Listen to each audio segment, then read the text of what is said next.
पार्थन पिल्लई की तरफ से एक याचिका कोर्ट के समय माननीय न्यायालय के समक्ष हाईकोर्ट में प्रस्तुत की गई थी। उस याचिका में ये मांग की गई थी कि जो कॉन्ट्रेक्चुअल एम्प्लॉइज़ हैं, उनको 100% सैलरी दूसरे अदर एम्प्लॉइज़ की भांति दी जाना चाहिए। वो याचिका मंजूर होकर उसमें आदेश हुआ था कि इसकी प्रार्थी पार्थन पिल्लई के पक्ष में जो कोर्ट ने राहत दी है, उस राहत को शासन दे। वो शासन द्वारा राहत नहीं दी जाने पर याचिका पार्थन पिल्लई की तरफ से हमारे द्वारा कंटेम्प्ट याचिका लगाई गई थी न्यायालय में, न्यायालय की अवमानना की। उस न्यायालय की अवमानना के आदेश में माननीय न्यायालय द्वारा विपक्षियों को, सभी पांचों अधिकारियों को सूचना पत्र जारी किए गए थे। वो सूचना पत्र जारी होने के पश्चात और उनको तामीली के पश्चात भी वो उपस्थित नहीं हुए न्यायालय में, और न ही उनकी तरफ से कोई अधिवक्ता उपस्थित हुआ। तो इस कारण से न्यायालय को उनके खिलाफ जमानती वारंट 5-5 हज़ार रुपये के जमानती वारंट जारी किए।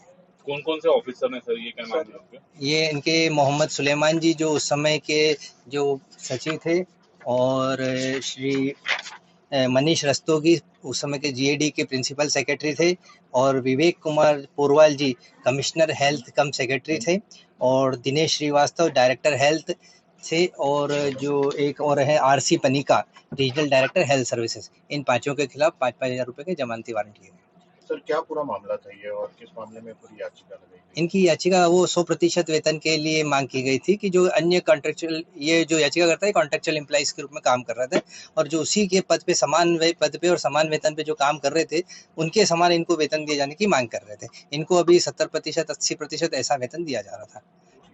अभी क्या अभी ने वापस से वेतन नहीं दिया गया? अभी तक नहीं इनको वो 100% वेतनमान नहीं दिया गया, इसलिए उसके खिलाफ याचिका लगाई। शासन के समक्ष मामला लंबित है, परंतु शासन लंबे समय से उसको पेंडिंग रखा हुआ है, अभी तक कोई निर्णय नहीं लिया गया।